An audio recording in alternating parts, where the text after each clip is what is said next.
Hi everyone, welcome to Entri Elevate Tamil channel. உங்களோட coding ஸ்கில்ஸை improve பண்ணணும்னு நினைக்கிறீங்களா?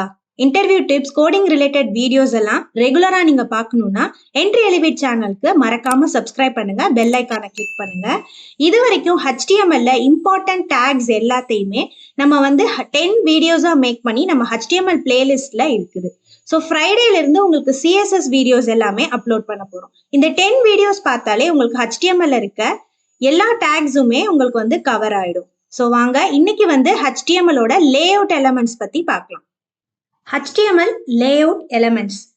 இப்போ நம்ம ஒரு லெட்டர் எழுத போறோம் அப்படின்னா நம்ம என்ன செய்வோம் அப்படின்னா ரைட் சைட் கார்னர்ல டேட்டு டைம் போடுவோம். அதுக்கப்புறம் பார்த்தீங்கன்னா லெஃப்ட் சைட்ல நம்ம ஃப்ரம் டு ஆரம்பிப்போம். அதுக்கப்புறம் லாஸ்டா சிக்னேச்சர்லாம் பார்த்தீங்கன்னா பாட்டம்ல ரைட் சைடு நம்ம சிக்னேச்சர்லாம் மென்ஷன் பண்ணுவோம். ஸோ இது மாதிரி ஒரு பேப்பர்ல எந்த இடத்துல நம்ம என்ன செய்யணும், ஹெட்டர்னா என்ன, ஃபூட்டர்னா என்ன அப்படிங்கறத தான் இந்த லேஅவுட் எலமெண்ட்ஸ்ல நம்ம பார்க்க போறோம். ஸோ ஒரு வெப் பேஜை நம்ம என்ன செக்ஷன்ஸா பிரிக்க போறோம்னா ஒரு 6 செக்ஷன்ஸா நம்ம பிரிக்கலாம். ஸோ ஹெட்டர் அப்படிங்கிறது பாத்தீங்கன்னா இப்போ ஒரு ஹெட்டர்ல நம்ம ஒரு கம்பெனியோட லோகோ, இந்த வெப்சைட் எதை பத்தினது, மெனு பார்ஸ் இது எல்லாமே பாத்தீங்கன்னா ஹெட்டருக்குள்ள இருக்கும். ஸோ ஹெட்டர் அப்படிங்கறத கொடுத்துட்டு அதுக்குள்ள நம்ம என்ன கண்டென்ட் கொடுக்குறோமோ அது டாப் கார்னர்ல இருந்து ஸ்டார்ட் ஆகும். நெக்ஸ்ட் பாத்தீங்கன்னா நேவிகேஷன் பார். ஸோ இந்த நேவிகேஷன் பார் வச்சு எப்படி மெனுஸ் கிரியேட் பண்றதுங்கிற வீடியோ நம்ம பிளேலிஸ்ட்ல இருக்கு, மெனு கிரியேஷன் இன் HTML அப்படின்னு சொல்லிட்டு. ஸோ நேவிகேஷன் பாரை உங்களுக்கு பாத்தீங்கன்னா ஹரிசாண்டல் அண்ட் வெர்டிக்கல் இது மாதிரி 2 டைரக்ஷன்லயுமே நம்ம மெனுஸ் மாதிரி கிரியேட் பண்றதுக்கு நம்ம நேவிகேஷன் பார் யூஸ் பண்ணிக்கலாம். ஸோ அடுத்து பாத்தீங்கன்னா செக்ஷன் அப்படின்னு இருக்கு. செக்ஷன் அப்படிங்கிறது பாத்தீங்கன்னா ஒரு நிறைய எலமெண்ட்டை குரூப் பண்றதுக்காக நம்ம செக்ஷன் டேக் யூஸ் பண்றோம். ஃபார் எக்ஸாம்பிள் ஒரு செக்ஷன் டேகுக்குள்ள நான் ஒரு நேவிகேஷனும் ஒரு ஆர்டிக்கலும் சேர்த்து நான் கொடுக்கும்போது இந்த பக்கம் நேவிகேஷனும் இந்த பக்கம் உங்களுக்கு ஆர்டிகல்ஸும் கரெக்டா இருக்கும். ஸோ நம்ம ஃப்ளோட் ப்ராப்பர்ட்டி யூஸ் பண்ணி தான் இதை எல்லாமே டிசைன் பண்ண போறோம். ஏ சைடு அப்படின்னு ஒன்று இருக்கு. ஸோ ஏ சைடு அப்படிங்கிறது பாத்தீங்கன்னா சைட் பார் மாதிரி நம்ம கிரியேட் பண்ணலாம். ஸோ ஒரு வெப்சைட்டோட லெஃப்ட் கார்னர் ஆர் ரைட் சைட்ல நமக்கு ஒரு பாக்ஸ் மாதிரி கிரியேட் ஆக போகுது. இது எல்லாமே பாத்தீங்கன்னா CSSல பார்டர் பாக்ஸ் அப்படின்னு சொல்லிட்டு ஒரு ப்ராப்பர்ட்டி யூஸ் பண்ணி தான் இந்த செக்ஷன்ஸ் எல்லாமே நம்ம செய்ய போறோம். CSSல இருந்து 2 ப்ராப்பர்ட்டி யூஸ் பண்ண போறோம். இதுல ஒன்னு ஃப்ளோட் லெஃப்ட், இன்னொன்னு பாத்தீங்கன்னா பார்டர் பாக்ஸ் அப்படிங்கறத தான் யூஸ் பண்ண போறோம். லாஸ்ட் செக்ஷன் பாத்தீங்கன்னா ஃபூட்டர் செக்ஷன்.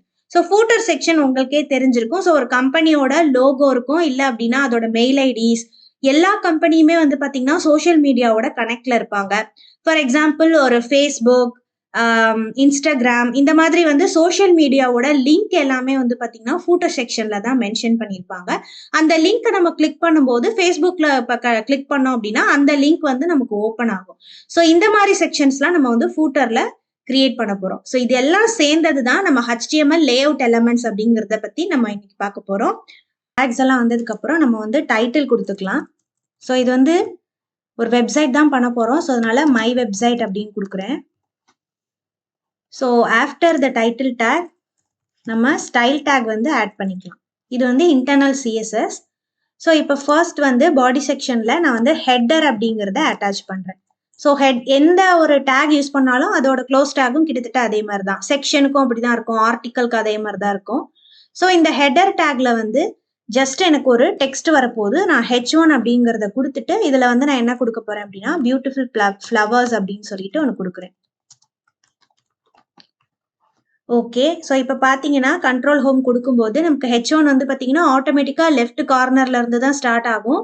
நமக்கு ஹெடர் செக்ஷனால டாப்லேயே ஸ்டார்ட் ஆயிருச்சு அப்படிங்கிறத பார்த்துக்கலாம். ஸோ நெக்ஸ்ட் இதுக்கு நம்ம டிசைன் எல்லாமே பண்ண போறோம். ஸோ இது எப்படி பண்ணலாம்னா இந்த ஸ்டைல் டேகுக்குள்ள நம்மளோட ஹெட்டரை டிசைன் பண்ணலாம். ஸோ ஹெட்டர்னு ஓப்பன் பண்ணிட்டு ஸோ இதோட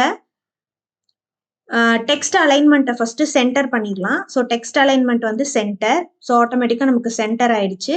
ஃபாண்ட் சைஸ் உங்களுக்கு வேணும்னா நீங்க இன்க்ரீஸ் பண்ணிக்கலாம். ஸோ ஃபாண்ட் சைஸ் நான் ஒரு 40 பிக்சல் கொடுக்குறேன். 35. ஓகே, ஸோ நெக்ஸ்ட் பார்த்தீங்கன்னா இந்த ஹெடர் செக்ஷனுக்கு ஒரு பேக்ரவுண்ட் கலர் மென்ஷன் பண்ணிக்கலாம். ஸோ அதனால நான் பேக்ரவுண்ட் கலர் அப்படிங்கிற ப்ராப்பர்ட்டி யூஸ் பண்ணி நமக்கு பிடிச்ச கலர் வந்து மென்ஷன் பண்ணிக்கலாம். ஸோ இந்த மாதிரி கலர்ஸ் தான் கொடுக்கணும்னு இல்லை, நீங்கள் ஆர்ஜிபி கலர்ஸ் தெரிஞ்சதுன்னா ஆர்ஜிபி கூட கொடுக்கலாம். ஸோ ஆர்ஜிபி அப்படிங்கிறது வந்து red, green, blue. So red வந்து எத்தனை பர்சன்டேஜ் இருக்கணும், க்ரீன் வந்து எத்தனை பர்சன்டேஜ் இருக்கணும், இந்த மாதிரி நம்ம கொடுத்துக்கலாம். ஸோ இதில் ஓப்பன் பண்ணிட்டு ஃபார் எக்ஸாம்பிள் நீங்கள் வந்து 255 கமா 00 கமா 00 இந்த மாதிரி கொடுத்தீங்கன்னா உங்களுக்கு ரெட் கலர் வரும். ஏன் அப்படின்னா ஆர் மட்டும்தான் வந்து 255 இருக்கு. ஸோ 0ல இருந்து 255 இது மாதிரி பாக்ஸ் வந்ததுக்கு அப்புறம் கூட நீங்க ஜஸ்ட் கிளிக் பண்ணிட்டு உங்களுக்கு பிடிச்ச கலர்ஸை வந்து நீங்க சூஸ் பண்ணிக்கலாம்.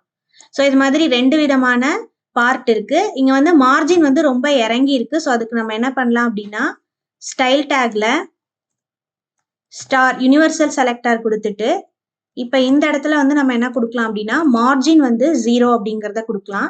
இங்க வந்து பாக்ஸ் சைசிங் வந்து பார்த்தீங்கன்னா பார்டர் பாக்ஸுங்கிற இந்த 2 ப்ராப்பர்ட்டி நான் கொடுக்குறேன். ஸோ எனக்கு வந்து பாக்ஸ் மாடல்லே இருக்கும். ரெண்டாவது பார்டர்ல இருந்து தான் நம்மளோட கண்டென்ட் வந்து ஸ்டார்ட் ஆகுற மாதிரி இருக்கும். ஸோ இந்த இடத்துல வந்து பார்த்தீங்கன்னா நம்மளோட பார்டர் வந்து டிஃப்ரெண்ட்டாக நமக்கு இங்கே வந்து தெரியும். ஸோ இந்த இடத்துல நம்ம வந்து யூனிவர்சல் செலக்டர் யூஸ் பண்ணியிருக்கோம். ஸோ இதில் வந்து ஹைட்டு வித் நீங்கள் இன்க்ரீஸ் பண்ணீங்கன்னா இந்த பார்ட் வந்து இந்த பேக்ரவுண்ட் கலரோட இந்த பார்ட் வந்து இன்க்ரீஸ் ஆகும். இப்போ வித்து வந்து 100% கொடுத்துக்கலாம். ஏன்னா எனக்கு ஃபுல் ஸ்க்ரீனும் வரணும். அதனால நான் வந்து என்ன பண்ணிக்கிறேன் 100% கொடுக்குறேன். கொடுக்கலைனாலுமே வித்து வந்து 100% எடுத்துக்கும். ஸோ ஹைட் மட்டும் நம்ம டினோட் பண்ணுறதான் எடுத்துக்கும். ஸோ ஹைட் வந்து பார்த்தீங்கன்னா நான் ஒரு 200 பிக்சல் அந்த மாதிரி கொடுத்தா இந்த மாதிரி உங்களுக்கு வந்து டிவிஷன்ஸ் வந்து இறங்கி இருக்கும். இப்போ இதுக்கு 100 போதுமானது. ஓகே, ஸோ இப்போ ஹெடர் செக்ஷன் வந்து முடிஞ்சிருச்சு. ஸோ அடுத்து வந்து பார்த்தீங்கன்னா நம்ம ஒரு செக்ஷன் டேக் மென்ஷன் பண்ணிக்கலாம். ஸோ இந்த செக்ஷன் டேகுக்குள்ள நம்ம வந்து 2 இது கொடுக்க போறோம். ஒன்று வந்து நேவிகேஷன் பாரு, இன்னொன்று வந்து பார்த்தீங்கன்னா ஆர்டிக்கல் வந்து நம்ம கொடுக்க போறோம். ஸோ ஆல்ரெடி நான் சொல்லியிருக்கேன் செக்ஷன் டேக் வந்து பார்த்தீங்கன்னா எலமெண்ட்ஸை வந்து குரூப் பண்ணுறதுக்காக கொடுக்குறது. ஸோ நேவிகேஷன் பார் வந்து இப்போ வந்து நம்மளோட வெப்சைட்டை ஒரு 100% வந்து கால்குலேட் பண்ணிக்கோங்க. நேவிகேஷன் பார் இங்கே இருந்து இந்த பார்ட் மட்டும் தான் வரப்போகுது. அப்போ நம்ம என்ன பண்ணலாம், நம்மளோட வெப்சைட்டோட வித்தை வந்து 100% வந்து 70-13 பிரிச்சுக்கலாம். நேவிகேஷன் பார் ரொம்ப கம்மியாக தான் இருக்கும். லெஃப்ட் சைடு நமக்கு சைட் பார் மாதிரி தான் வரப்போகுது. ஸோ அதுக்கு நம்ம என்ன பண்ணலாம் அப்படின்னா நேவிகேஷன் பாருக்கு வித்து வந்து 30% கொடுத்தது, ஆர்டிக்கலுக்கு வந்து நம்ம 70% வந்து நீங்க மென்ஷன் பண்ணிக்கலாம். ஸோ இப்போ பார்த்தீங்கன்னா இந்த நேவிகேஷன் பாரை வந்து ஃபர்ஸ்ட் டிசைன் பண்ணிக்கலாம்.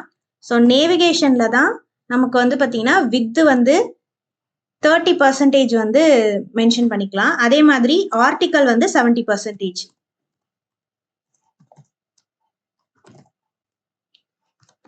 ஸோ இந்த மாதிரி ஸ்பிளிட் அவுட் பண்ணதுனால இப்போ கலர்ஸ் எதுவுமே நம்ம அட்டாச் பண்ணாததுனால உங்களுக்கு டிஃப்ரென்ஸ் தெரியாது. இப்போதைக்கு நம்ம ஸ்பிளிட் அவுட் மட்டும் பண்ணியிருக்கோம்.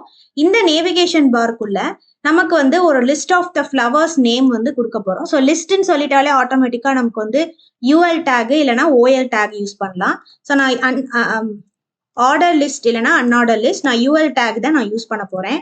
இதுக்குள்ள நான் வந்து லிஸ்ட் அப்படிங்கிற டேக் யூஸ் பண்ண போகிறேன். ஸோ ஃபர்ஸ்ட் வந்து நான் ஜாஸ்மின் கொடுக்குறேன். ஸோ இந்த லிஸ்ட்டை வந்து நான் காப்பி பேஸ்ட் பண்ணி கொஞ்சம் எக்ஸ்டெண்ட் பண்ண போகிறேன். ஓகே, லிஸ்ட் அப்படிங்கிறனால ஆட்டோமேட்டிக்காக நமக்கு டாட் வந்துருச்சு. இந்த செக்ஷனுக்கு வந்து பார்த்தீங்கன்னா நம்ம கலர் இன்னும் அட்டாச் பண்ணல, ஃபாண்ட் சைஸ் இன்க்ரீஸ் பண்ணல, அதனால இந்த மாதிரி தான் தெரியும், நார்மல் டெக்ஸ்ட்ல தெரியுது. ஸோ ரெண்டாவது வந்து நான் ரோஸ் அப்படிங்கிறத எடிட் பண்ணிக்கிறேன். ஸோ தேர்ட் ஒன் வந்து ஹைபிஸ்கஸ், ஃபைனல் லோட்டஸ் அப்படின்னு கொடுத்துக்கிறேன். ஸோ இப்போ இந்த இடத்துல நேவிகேஷன்ல இருக்கிற யூஎல்ல தான் நமக்கு வந்து இந்த லிஸ்ட் எல்லாம் இருக்கு. அப்போ நம்ம எப்படி கொடுக்கலாம் அப்படின்னா நேம் _ யூஎல் அப்படின்னு கொடுக்கலாம். ஸோ இந்த இதுக்குள்ள இருக்கிறதோட நம்ம லிஸ்ட் ஸ்டைல் டைப்பை வந்து நம்ம நன் அப்படின்னு கொடுக்கலாம். இது எதுக்காக அப்படின்னா அந்த டாட்ஸை வந்து நம்ம எடுக்கிறதுக்காக நம்ம கொடுக்குறோம். ஸோ இப்போ பாருங்க நான் லிஸ்ட் ஸ்டைல் டைப் வந்து நன்னு கொடுத்தோன்னே இதுல இருக்க டாட் எல்லாமே உங்களுக்கு வந்து பார்த்தீங்கன்னா எடுத்துக்கிச்சு. ஸோ இப்போ இதோட ஹைட்டை மட்டும் நம்ம இன்க்ரீஸ் பண்ணிக்கலாம், பேக்ரவுண்ட் கலரையும் இன்க்ரீஸ் பண்ணிக்கலாம். ஸோ பேக்ரவுண்ட் கலர் நான் அக்வா கொடுக்குறேன். இதோட வித்து பார்த்தீங்கன்னா 30% தான் எடுத்திருக்கு. ஏன் அப்படின்னா நம்ம வித்து வந்து 30% கொடுத்துருக்கோம். ஸோ நெக்ஸ்ட் வந்து பார்த்தீங்கன்னா நான் ஹைட் மென்ஷன் பண்ணிக்கிறேன். ஹைட் வந்து நான் ஒரு 500 பிக்சல் அப்படின்னு மென்ஷன் பண்ணும்போது ஆட்டோமேட்டிக்காக இந்த நேவிகேஷன் பாரோட லென்த் வந்து ஜாஸ்தி ஆயிடுச்சு.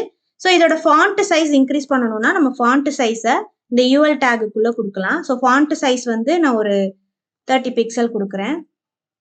ஸோ ஃபாண்ட் சைஸ் வந்து இன்க்ரீஸ் ஆயிருக்கு. இதில் ஃபாண்ட் ஃபேமிலி, போல்டு மாற்றுறது, இது மாதிரி நிறைய டெக்ஸ்ட் எலமெண்ட்ஸ் எப்படி சேஞ்ச் பண்ணுறது அப்படிங்கிறத நம்ம நேற்று வீடியோவில் டெக்ஸ்ட் எலமெண்ட்ஸ் பார்த்தோம். ஸோ அதில் வந்து பார்த்தீங்கன்னா நீங்கள் நிறைய தெரிஞ்சிருப்பீங்க. ஸோ இப்போ பார்த்தீங்கன்னா நேவிகேஷன் பார் வந்து உங்களுக்கு ஓவர் ஆயிடுச்சு. ஸோ இந்த பார்ட் வந்து தான் நமக்கு ஆர்டிக்கல் அப்படின்னு சொல்ல போகிறோம். இந்த ஒயிட் பார்ட் இருக்குல்ல, இதை தான் நம்ம ஆர்டிக்கல் அப்படின்னு சொல்ல போகிறோம். ஓகே, ஸோ இந்த செக்ஷன் பார்ல அடுத்து வந்து பார்த்தீங்கன்னா ஆர்டிக்கல் தான் கொடுக்க போறேன். இப்போ ஃபர்ஸ்ட் வந்து ஒரு H2 கொடுத்துக்கிறேன். ஆல்ரெடி H1 இருக்கிறதுனால நான் H2 கொடுத்து ஜாஸ்மின் அப்படின்னு சொல்லிட்டு ஒரு டைட்டில் கொடுத்துக்கிறேன். ஸோ இந்த டைட்டிலுக்கு கீழே தான் ஏன் இந்த இடத்துல ஆர்டிக்கல்ல தெரியல அப்படின்னா, நம்ம ஆர்டிக்கலுக்கு இன்னும் வித்து மட்டும் தான் கொடுத்துருக்கோம். பேக்ரவுண்ட் கலர் வந்து நம்ம இன்னும் மென்ஷன் பண்ணல.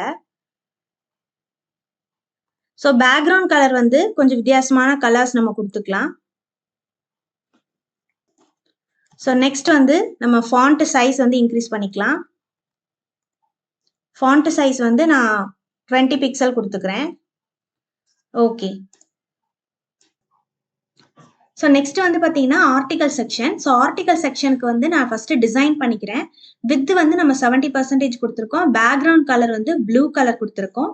ஃப்ளோட் லெஃப்ட், ஆக்சுவலி இந்த நேவிகேஷனுக்கு பக்கத்துல எனக்கு வரணும், அதனால ஃப்ளோட் லெஃப்ட் ப்ராப்பர்ட்டி கொடுத்துருக்கோம். பேடிங் 20 பிக்சல் கொடுத்ததுனால பார்த்தீங்கன்னா இந்த பார்டருக்கும் ஜேக்கும் இடையில இருக்க இந்த ஸ்பேஸ் தான் ஆக்சுவலி வந்து பேடிங். ஹைட் வந்து நான் 500 பிக்சல் கொடுத்ததுனால இங்க இருந்து 500 பிக்சல் வந்து கால்குலேட் பண்ணிக்கிச்சு. ஃபாண்ட் சைஸ் வந்து 30 கொடுத்துருக்கேன். கலர் வந்து பார்த்தீங்கன்னா நான் ஒயிட் கொடுத்துருக்கேன். ஸோ ஆர்டிக்கல் செக்ஷன்ஸ் வந்து இதுல கம்ப்ளீட் ஆயிடுச்சு. ஸோ இதுல வந்து ஒரு பேராகிராஃப் மட்டும் நான் அட்டாச் பண்ணணும். இந்த இடத்துல வந்து பார்த்தீங்கன்னா பேராகிராஃப் இருக்கு. நான் ரேண்டமா ஒரு பேராகிராஃப் மட்டும் அட்டாச் பண்ணிட்டேன் அப்படின்னா இதுல வந்து கலர்ஸ் நம்ம ஒயிட் கொடுத்துருந்ததுனால ஒயிட் கலர் வந்திருக்கு. ஸோ லாஸ்டா வந்து பார்த்தீங்கன்னா ஃபூட்டர் செக்ஷன் மட்டும். ஸோ இதுக்கப்புறம் வந்து நம்ம செக்ஷன் பார் வந்து முடிஞ்சிருச்சு. செக்ஷனுக்கு அடுத்தபடியா செக்ஷன் ஆஃப்டர் அப்படின்னு ஒரு கோடிங் அட்டாச் பண்ணியிருக்கேன். இது என்ன அப்படின்னா கிளியர் போத் கொடுத்துருக்கேன். அதாவது இந்த நேவிகேஷன் அதுக்கப்புறமா வந்து பார்த்தீங்கன்னா ஆர்டிக்கல், இந்த 2 செக்ஷனுக்கும் அடுத்தபடியா நான் ஃபூட்டர் கொடுக்க போறேன். ஸோ ஃபூட்டர் அப்படிங்கிறது தனி செக்ஷனா வரணும். இதோட வந்து எனக்கு அட்டாச் ஆகி வரக்கூடாதுங்கிறதுக்காக செக்ஷன் ஆஃப்டர் அப்படிங்கிற இந்த காம்பினேஷன்ஸ் மட்டும் நான் யூஸ் பண்ணிக்கிறேன். இது வந்து பார்த்தீங்கன்னா கோடிங் ரொம்ப சிம்பிள் தான். நம்ம என்ன டேக் யூஸ் பண்ணியிருக்கோமோ ஸோ அந்த டேக் தான். ஸோ ஃபர்ஸ்ட் வந்து செக்ஷன் 2 டபுள் கோலன், நெக்ஸ்ட் வந்து பார்த்தீங்கன்னா ஆஃப்டர் அப்படிங்கிறத கொடுக்குறோம். ஸோ இதுக்குள்ள வந்து நம்ம கிளியர் போத் கண்டென்ட் அப்புறம் டிஸ்பிளே டேபிள் அப்படிங்கிற ப்ராப்பர்ட்டிஸ் மட்டும் கொடுத்துருக்கோம். ஸோ இப்போ லாஸ்டா வந்து ஃபூட்டர் செக்ஷன் மட்டும் இருக்கு. ஸோ ஃபூட்டர் செக்ஷனையும் ஃபர்ஸ்ட் நம்ம வந்து டிசைன் பண்ணிக்கலாம். ஸோ இந்த இடத்துல நான் வந்து ஃபூட்டர் செக்ஷன் கொடுத்துக்கிறேன். ஸோ ஃபூட்டர் செக்ஷனோட பேக்ரவுண்ட் கலர் வந்து ஃபர்ஸ்ட் அட்டாச் பண்ணிக்கலாம். ஸோ இந்த ஹெட்டர் என்ன கலரோ இதே தான் எனக்கு ஃபூட்டரும் வேணும் அப்படின்னா இந்த கலரை வந்து நம்ம காப்பி பண்ணிக்கலாம். ஸோ இந்த இடத்துல வந்து பேக்ரவுண்ட் கலர் வந்து பார்த்தீங்கன்னா நம்ம RGB கலர் வந்து இந்த இடத்துல கொடுத்துருக்கோம். ஸோ நெக்ஸ்ட் இதுல வந்து டெக்ஸ்ட் வந்து வரப்போகுது. ஸோ டெக்ஸ்ட்டை வந்து நம்ம அலைன் பண்றது சென்டரா வேணும். ஸோ அதனால நான் சென்டர் அப்படிங்கிறத மென்ஷன் பண்ணிக்கிறேன். ஃபாண்ட் சைஸ் வேணும்னா நீங்க இன்க்ரீஸ் பண்ணிக்கலாம். ஸோ ஃபாண்ட் சைஸ் வந்து நான் ஒரு 30 பிக்சல் கொடுத்துக்கிறேன். ஓகே, ஸோ நம்ம வந்து ஃபூட்டர் இன்னும் ஆரம்பிக்கவே இல்லை. ஸோ அதனால டிஃப்ரென்ஸ் எதுவுமே தெரியல. செக்ஷன் முடிச்சதுக்கு அப்புறமா நம்ம வந்து ஃபூட்டர் அப்படிங்கிறத கிளிக் பண்ணிக்கணும். இந்த ஃபூட்டருக்குள்ள வந்து பார்த்தீங்கன்னா நான் என்ட்ரி எலிவேட் அப்படிங்கிற டெக்ஸ்ட்டை வந்து அட்டாச் பண்ணிக்கிறேன். ஸோ லாஸ்ட் செக்ஷன்ல பாருங்க நம்ம ஃபாண்ட் சைஸ் வந்து 30 கொடுத்துருந்தோம். நெக்ஸ்ட் பேக்ரவுண்ட் கலர் கொடுத்துருந்தோம். டெக்ஸ்ட் அலைன்மெண்ட் வந்து சென்டர். ஃபார் எக்ஸாம்பிள் இந்த இடத்துல நீங்க சென்டர் கொடுக்கல அப்படின்னா ஆட்டோமேட்டிக்கா வந்து லெஃப்ட் செக்ஷன்ல தான் வந்து பாத்தீங்கன்னா உங்களோட ஃபூட்டர் செக்ஷன் இங்க இருந்திருக்கும். நம்ம டெக்ஸ்ட் அலைன்மெண்ட் வந்து சென்டர் கொடுத்ததுனால டெக்ஸ்ட் வந்து இந்த இடத்துல வந்து அலைன் ஆயிருக்கு. ஸோ இதை நான் வந்து சேவ் பண்ணிக்கிறேன். சேவ் பண்ணிட்டு இதை நான் க்ளோஸ் பண்றேன். இப்ப பாருங்க நம்மளோட வெப்சைட் ரெடி ஆயிருச்சு. ஸோ ஹெட்டர் செக்ஷன் முடிஞ்சிருச்சு, நேவிகேஷன் செக்ஷன் முடிஞ்சிருச்சு, articles and footer section. So 4 பார்ட்டா வந்து நம்ம பார்த்துட்டோம். ஸோ இந்த மாதிரி நீங்க HTML லேஅவுட்ஸை செக்ஷன் டேக்ல போட்டு நீங்க வந்து யூஸ் பண்ணிக்கலாம். ஸோ இது வரைக்கும் நம்ம வந்து HTML இருக்க இம்பார்ட்டன்ட் டேக்ஸ் எல்லாமே பார்த்தோம். ஸோ நெக்ஸ்ட் வந்து பார்த்தீங்கன்னா CSS வீடியோஸ் வந்து உங்களுக்கு அப்லோட் பண்ண போகிறோம். ஸோ இந்த மாதிரி ரெகுலராக வந்து கோடிங் வீடியோஸ் பார்க்கறதுக்கு என்ட்ரி எலிவேட் சேனலை வந்து சப்ஸ்கிரைப் பண்ணுங்க. என்ட்ரி ஆப்பை டவுன்லோட் பண்ணுங்க. ஃபுல் ஸ்டாக் வெப் டெவலப்மெண்ட் கோர்ஸில் வந்து ஜாயின் பண்ணுங்க. உங்களோட கோடிங் ஸ்கில்ஸ் அண்ட் சாஃப்ட் ஸ்கில்ஸை இம்ப்ரூவ் பண்ணி உங்களுக்கு சீக்கிரமாக ஜாப் கிடைக்கும். தேங்க்யூ.